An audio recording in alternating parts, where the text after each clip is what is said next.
There's a new Israeli startup, Tamar Robotics, that's developing innovative technology that could help minimize unintentional damage during brain surgery. The company's technology uses a small needle inserted through a minor incision and controlled remotely by the surgeon to perform operations. Like, really remotely? Or is he in the room with you at the time? What? Instead of removing tumors or blood clots by hand, the surgeon can maneuver the needle through the patient's brain tissue and can shoot water at the tumor to break it up. What? All I can hear is Arnold Schwarzenegger, but continue.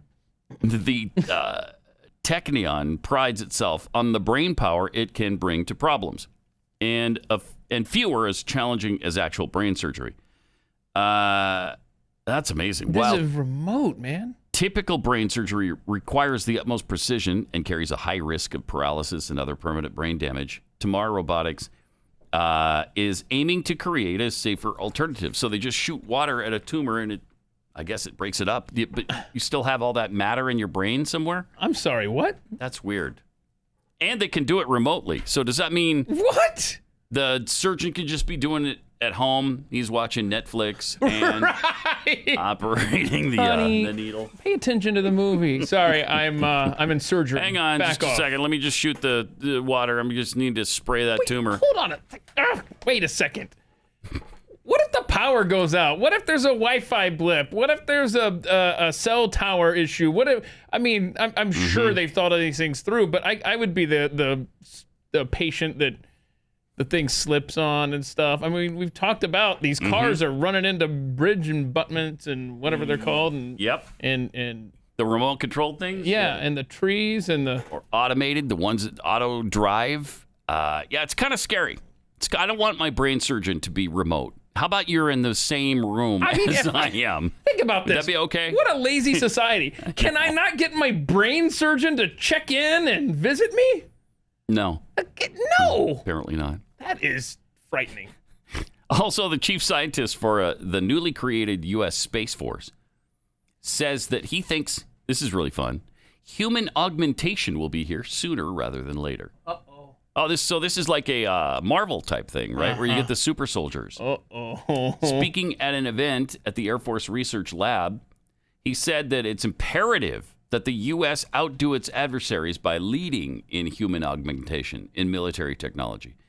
In the last century, Western civilization transformed from an industrial-based society to an information-based society, but today we're on the brink of a new age, the age of human augmentation. In our business of national defense, it's imperative that we embrace this new age, lest we fall behind our strategic competitors. Moser, whose career has been spent largely with the U.S. Air Force, developing space flight technologies, warned that there would be unimaginable advances made over the next decade, citing the leaps in artificial intelligence that have already been made in programs like Google's AlphaGo. Space Force scientist added that AI could eventually develop military tactics and strategies that no human could, and that eventually autonomous programs or machines could advise commanders in real time. Oh, boy. But then, of course, you'd have to have some modifications to your brain. Eventually, it will create programs that design lines of attack too complex for humans to understand. Oh, okay. This will extend to the battlefield, where commanders and decision makers will have at their disposal multiple autonomous agents, which each are able to control the execution of things like reconnaissance or fire control or attack. He warned that we must think carefully about the ethics of this. Yeah. And how we will trust these autonomous agents, especially in an era of lethal autonomous warfare. Skynet, hi. He seriously is. This is Skynet. Augmenting human beings to become, I guess, like super soldiers. The Terminator, the Skynet, the computer that ends up destroying the world. Or Bucky. You know, the Bucky in the Disney Plus, Falcon and Bucky or whatever he's called. Falcon and Bucky, Winter Soldier. Winter Soldier.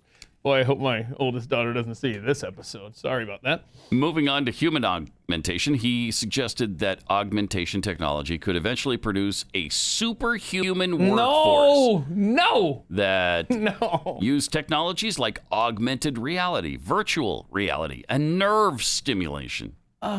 You could put an individual into a state of flow where learning is optimized and retention is maximized. And there's only, a dozen or so keywords that you have to repeat, and they can do whatever the heck you want them to do. Yeah, you just say it to them. Yeah. And then they go into super mode. Yeah, and Russian accent included.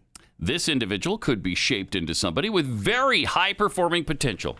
Okay. That's great. This literally is the plot of Falcon and Bucky. It is. Right there. It absolutely is. Oh, And they're talking about it like it's a real thing that we're really going to do. But you see what just happened there? You went from remote control brain surgery to super soldiers, and now I'm like, you know what? The remote control brain surgery doesn't sound That's so not bad. so bad. Yeah, right? It's not changing who I am or turning into super soldier. Nah, I like it. I like it. Well, that's how they do it. They Overton window us.